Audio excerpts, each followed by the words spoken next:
সফলতার মানদণ্ড আল্লাহ কোরআনে অনেক দিয়েছেন।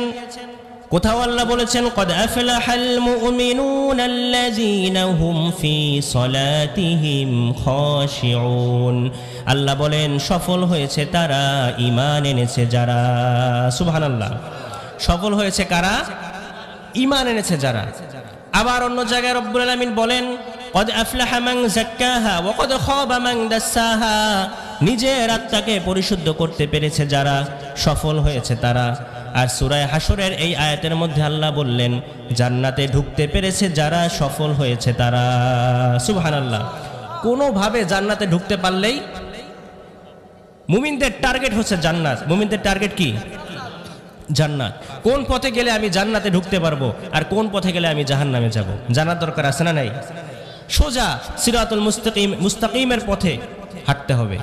শয়তানের হাতছানি আসবে, সুবুলুশ শয়তান আসবে, পথে পথে বিপদ আপদ কাঁটাযুক্ত পথ মারিয়ে একেবারে সোজা যে সিরাতুল মুস্তাকিমের পথ শুরু হয়েছে, এই পথের উপরে চলতে থাকলে হাঁটতে হাঁটতে দেখবেন আপনি আল্লাহর জান্নাতে পৌঁছে গিয়েছেন।